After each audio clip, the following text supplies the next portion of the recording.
Well, welcome again. Thanks again for joining in. This is volume number 14, Life in the Marsh. I think I did 15. You know me. It's all crazy. This will be the last of, I started out the summer, the spring actually, mid-spring, late spring, whatever, when the ospreys with the chicks, and now we're going to this part, and I think that's how I'm going to end it as far as this series, volume 14. I think I'm going to get with the times a little bit more. And since we're in fall, we used to have all the fall news shows come on. I'll probably put season 1, episode 1 for the very next video. So tune in, see if you like that new system. I don't know how it works or not. But I figure, see how many videos I get out in a year. Could be 52 in a week. Maybe. Who knows? We'll see what the action brings. But this action this week has to be brought to you. And, well, this is volume 14. There may be a 15 and a 16 just in this week alone. This is just insane week I had. I had a phenomenal encounter with the little fawn again. If you remember from the past video, him walking almost up to me. And then this time he didn't even leave. I got some video from my cell phone. That's just going to be so captivating. But this one's going to be mostly about the egrets. We'll leave that there, little teaser maybe. If I got enough room, I'll put it in at the end. If not, we'll wait for it to be volume 14B or whatever. Who knows? Who knows what's in this head, huh? Oh, gosh. I'll come down to something, and we'll get it going, and to a way where you guys can just, where was I at? Where was I at last? Because I jumped around, and we had a little trip to the butterfly garden, and we had that coyote and the deer. Please check that one out if you haven't yet. You want to see something very unusual to walk into, especially, I walked into it, so it was just a very, very fantastic day. But so we'll roll with these photos. So I really love this activity. It's, this is not done by accident. These pans, it was just with the egrets on the landing. I calculated this. I went Thursday. That's where I ran into to the east end of the marsh. I said, I got to do my scouting. Saturday, Sunday, boom, boom, nailed it. Monday, I took Monday off for physical reasons, pretty much. This is right now Labor Day, and I couldn't stay inside all day long. I did go to a local little place here in Attleboro, and I got me some cool little insects. Yes, I did. Really cool. And that will also come out. So, I got stuff to throw together, and then, I'm out again. It's only a 4-day work week this week, so boom, boom, boom. And I got stuff from Friday morning. Me and my brother Mark, the Chinster, in the canoe. I got stuff that I'll probably throw that in Life in the Marsh because it is affiliated with that, because that runs sort of into an estuarial part off the river. Okay, so thanks for tuning in. Like it if you like it. Subscribe if you would like to do that, and I'm excited. Hope you are too. Well, as many as you know, we had a supermoon this week, and that is what led to the flooding deep into the marsh on super high tides. But prior to that, on my way there, I come across this little fawn on my ride, and if you look at his face and his nose, this poor little bugger, he's got some bad stuff going on. I don't know if this is like a wound that maybe a coyote grabbed his nose, but he's saying to me, "Hey, how you doing? Everything's all right." He made it this far, so hopefully it's not life-threatening what he has around his mouth, and hopefully the little bugger has a beautiful, beautiful first year of life. Look how cute, huh? Had to flip the camera vertically because that's how close I was, but this was in the car, so on my way, heading towards, well, with the amount of white that was in the marsh, it was almost a winter wonderland. His mom with this is very low light. I can't even tell you what time this is in the morning. It's in the 6 o'clock hour, early 6 o'clock hour. And she's got herself a nice piece of greenery for breakfast. This was a surprise on the ride in. Had to ring that pheasant getting chased by 3 turkey hens Not really sure what that's all about. He jumped up on the wall, rock wall, and boom, boom, boom. I got 4 shots, and they're crisp as can be of the head. I mean, that's the only pot I could get from where I was. And then as I head into my world, I got a nice deer here in the woods. I actually got a couple nice deer here in the woods. Oh, God, I love when I walk in the woods and boom, you get a deer. And, oh, God, and I just was able to pull this off to get, you know, oh, look at that. Look at that. In the woods. Oh, God, it's so beautiful, isn't it? I love my deer in the woods. I love them in the marsh. I do like them in the fields, but I got to say, give me the woods, give me the marsh, then the field would be third. As far as where I would like to photograph my deer. And here we got a Shropshire hawk that, it's got a rabbit. Not Shropshire, I think this is a female Cooper. Forgive me on that. I think it's got a rounded more tail. It's a female Cooper hawk, I believe. I believe this probably was robbed from the weasels that get the rabbits around. And as I head into the marsh, it is Egret City. It is, like I said, it's like snow coming out of the ground. It is insane. And nice great blue with the great egret. Some snowies in front there. Huh? Woo! Very nice start to the day. Haven't had many great blues like staying in camera range, so I like that. I like this, the little snowy, and then the great blue just standing tall. They're both standing tall. Little snowy saying, "Oh man, I wonder if I could get that big in life." But, I love my snowies. I love them all. And here comes the snowy in for a landing. This is what the day was about. The day was about action. It was just non-stop action, both Saturday and Sunday. It was just, oh God, you can't talk about it. Look at this. Oh, this is the type, for me, as photographing, is that a word? When I photograph egrets, I actually like the landings more than anything, even more than them catching fish or anything else. I just love, well, I also like when we have the confrontation between the great egrets or even the snowies hopping up and down on each other. Because the snowies have a little thing where they raise their crest up when here's a great coming in. I mean, this was just bird after bird just dropped in. And you may get bored with these, but well, I tell you what, I did not have a boring minute. I can't, it was just excitement to me.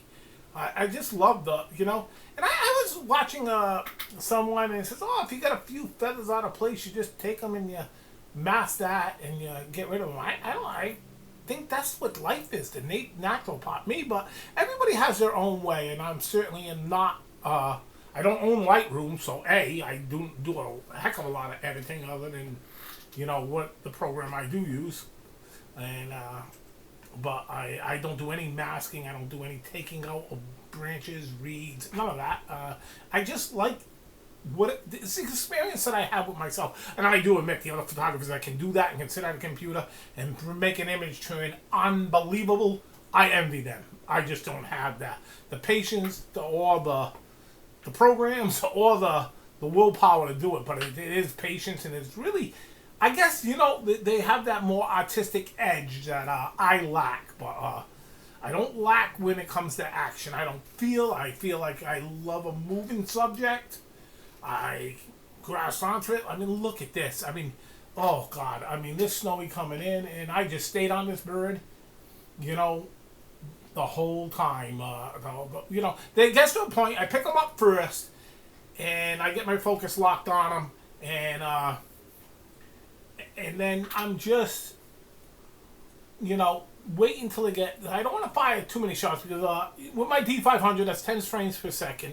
I don't want to be going through 50,000 photos of them, but I do want to get one, and I don't know how I would do with these new mirrorless cameras that 20 and 30 frames per second. That's insane. And then going back, and if you're shooting in JPEG, but if anybody wants to send me a Nikon Z8, please do. I'd be very happy. Very happy.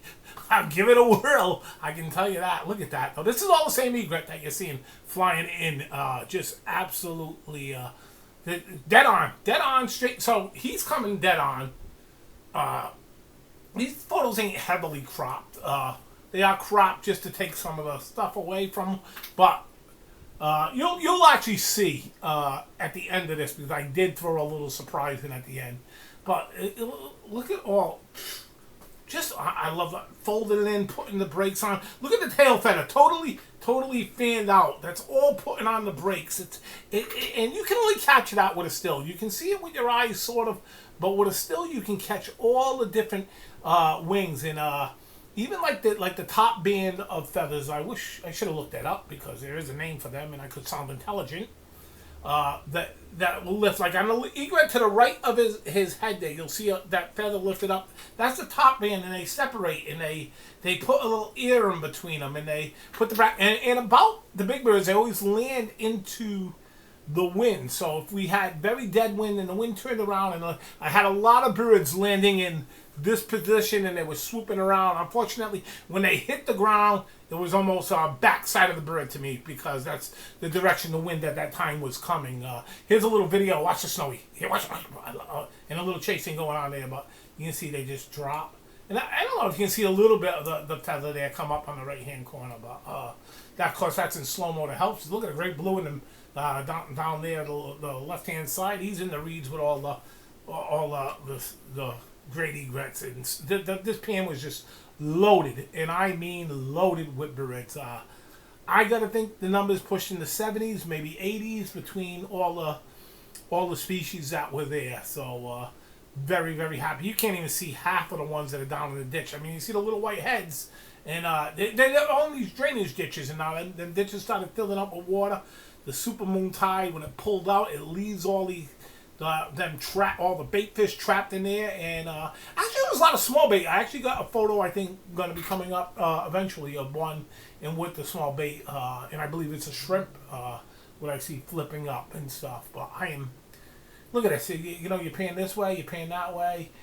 These are the cormorants coming out of the. Now this is what happens. The cormorants drive. This is one of the widest channels. The cormorants drive all the small bait fish, and you don't really see it, but that little corner there, that's a little channel that goes deep into that pond over there, and that's what we're getting. We're getting the cormorants driving the bait fish into there, and it's just totally amazing. And if you can see the gray line of the grass, where the grass is, so on this supermoon tide, within a few hours, boom, it's up to where the gray meets the green, and that's way above the soil line. So that's where I'm sitting in my little chair, and I stop not floating away, but actually it's nice, because oh god, with the greenhead flies, I can splash some water on my legs and stuff, and they stick to the water, and then I get them.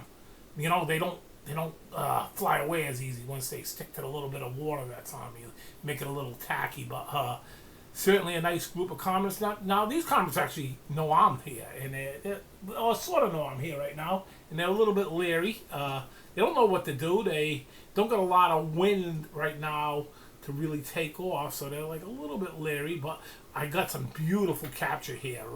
Watch how they take off. Oh god. How lucky am I? How lucky am I that I can go to a place, sit there hours on end, and just keep driving the action into my world. It's just like, you know, if I pick, I mean, it's only years and years of experience, and even I could fail. There could be another school of bait that came in that the cormorants pushed in another channel, and all the birds would be down there, because the rest of the marsh is almost empty. You will not see it. Look at that. Look at the way they did it. And then we'll see. Yeah, I just love that. Look at it. Look at the feet, like sort of paddling. I gotta get up there. It's very, very cool though, huh? Very cool in slow motion, I think. Very happy to share that. And then like we're just gonna continue with the action. See the top left, the wings that flip up, the tail feathers are starting to come a little down there, and it's amazing. Do you really see the separation almost? Like if you look in the inner corner of not the inner corner, but where that big wing patch is on the left-hand side of this egret, how it separates from the upper wings there. It's really cool. It's like, you know, when you go to the airport and you see them, I guess they call rudders, right? So I guess it's their feather rudders. I'm going to call them their feather rudders. And just real. Look at how. I mean, you see a little bit of the grass in front, giving it a little. But you know what? That's all part of the staying in one spot, just watching bird after. And you know how sharp bird the eyesights are, and so just staying, sitting down, and just becoming one like that. I'm not a threat. They not like this one. I love the breaks and you can see all the feathers on the back of the wing just ruffle and stuff like that. So I wouldn't. I would wonder because I was watching a gentleman and he cleaned all them feathers up and I don't know. Look at the feathers on the neck. I guess I'm a true as is nature guy. I mean, you do want to make the photo as presentable, like so people can see. Like you want the eyes sharp and stuff like that. But I like seeing the detail in the wings and stuff like that too. So that's just me. But I mean, there are a lot better photographers who have a lot better eye than me. But so I don't know why I feel I have to explain myself that, you know, when somebody looks at these photos and they say, you know, I would have did this, would have that. I'm not one that really would have did. It's the reason I do it. It's what I love. It's the natural part of me that I love. And look at it's just endless, isn't this? This is endless. This is endless egrets coming down. And ba-boom! We got ourselves the glossy ibis coming in for our landing. Now, this bird here is certainly not one that is easy to get at a landing because if they see you, for the most part, they are not landing. Just like the great blues. The great blues are both of these are way more shyer than, and I got the double there coming in, huh? Woo! But then once they get in the grass, forget about it. I'm not getting nothing with the glossy ibis. Once they get into the grass, they really get into the grass. Look at another boom, huh? I mean, I understand the foot's clipped off a little bit, but hey, I got grass I'm dealing with in front of me. I'm just watching them glide in and trying to capture that moment when it just, whew. Look at this one. Look at the wing just spread straight out. Wow. Look at the tail fan. The tail fan is just total fan. That is just as good as it gets for me. That's the visual I like to see. Look at it. It almost looks like a turkey. If you took the rest of it off when it's in that, and that's the one I use for the engine photo. This is a very rare. I mean, I've shot a lot of photographs and even a lot of bad photographs, and I've never really got one with a feet like that. And here's like the angel wing. Oh, they call this angel. At least I'm calling it an angel wing. It's just like the angel wings. Like my mother used to have such a tough time buying clothes for me when I was a young kid because my mother said I had angel wings in the back of and my brothers and sisters, well, they didn't. And they got a little jealous sometimes about that. But I do love the angel wings. Look at all the feathers, huh? I mean, I love my egrets. I will say it. Here's a nice. This is a threat display now. Both these birds are up straight up in the air. Okay, these beaks when they go straight up. This is for anybody that's looking to photograph great herons. Yeah, well, great herons, great egrets. You wait when you see them two beaks point up like that. I don't get the whole session here, unfortunately, but I will show you a little bit. That means one's getting aggressive to the other one, and sometimes they back down, but a lot of times there's one, and I believe that's a shrimp that it's got. A lot of times, though, when they get they're both jumping up in the air, and that's the action I'm looking for when I get a large group of heron. I said it again. Wow, egrets in the marsh. But that's really, really what I'm. And look who came by. Oh yeah, and he had his little. That's the peregrine. He's looking for the little sandalings and semi-pileated plovers and stuff like that. But I have seen peregrine falcons knock great blue herons right to the ground. I mean, unbelievable. It's a sight to see. And, of course, he just zipped around one time. Now, this just shows you how... This duck is coming straight at me. Straight at me. This shows you how well I place myself. Because ducks have the most feared eyesight. They do not land at you unless you've got an 800 millimeter lens and you're in a blind or something. I'm not in a blind. This just shows you what I do to take care of where I am to get the most out of the situation and to undisturb the species in which I am trying to. Actually, I'm trying to photograph now. With me, it's all about show the world. Now, the photographing is showing everybody. All the years that I done stuff, I didn't always have photographs, and sometimes people, oh yeah. But where's the photo? Where's the photo? Well, here's the photos now, okay? So everybody can say, hey, whoa, man, he does really love this world, and he really understands it. Look at this gray blue, giving him a little peek around the corner. I do like the gray blue with the green background too. Look, this is the pop. So see, these two birds had their noses up. I'm ready to go. That's the aggressive one there. Boom, on the right. This was a little farther away than I would have liked to have captured this, because if I would have been, but look at the beak going into the wings. It's just. There's nothing like, and sometimes you get a real ornery one, and you can stay with that bird, but it's a little tough to stay with them when you're talking 70 birds in the grass and everything like that. But you'll notice one that starts picking his beak up all the way straight up in the air. If you see that and you're watching great egrets together in a group, get your camera on, get ready, focus on that action, and understand they're going to go up. They're going to go up. One's going to go up. One will most likely go up. So that was my marsh. This was early morning in the river. And beautiful great blue here. And this is that. I don't need it. This is almost near dark I took this photo. So I did have to use denoise to make anything. And look at this. We got our first striper breaking the water here.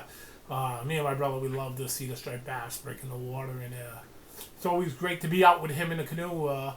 And actually have a shared experience with. I don't share. Jody and me, Jody has a lot going on with stuff. So she's very busy in a lot of areas, and we don't get out as much as we would like to together, I think. But we will definitely start getting out together in the fall more. The Marsh is just a very tough place, and I got the Carmen on the beach, the nice sloping beach here. And beautiful Carmen. I mean, some people don't like them. I don't mind them. I think they got a beautiful eye. I told you guys that. And you get this, like when they're walking on water or like this in the sand, it's very cool activity. I guess this would be the closest I could get for a native bird around here to like an albatross running the beaches with the big. And look how high the water is. This is all the way up into the grass now, and look at this group of yellow legs. Oh, was that a nice group of yellow legs?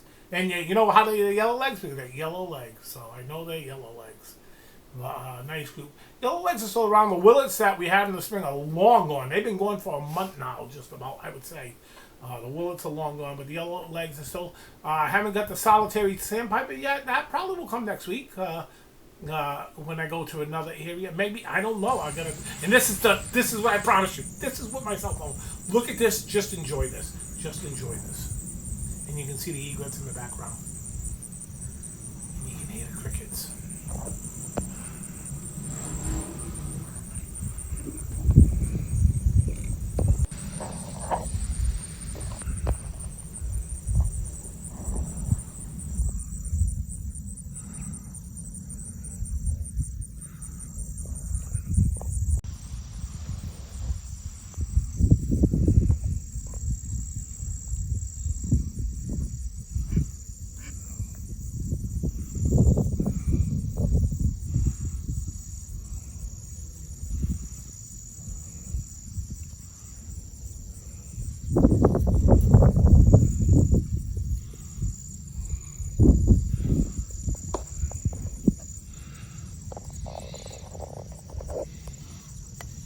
Okay.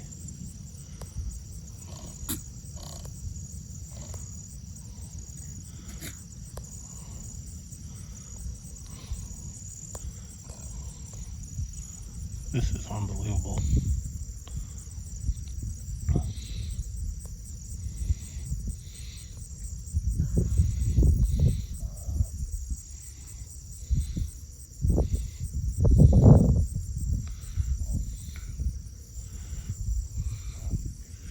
This deer is literally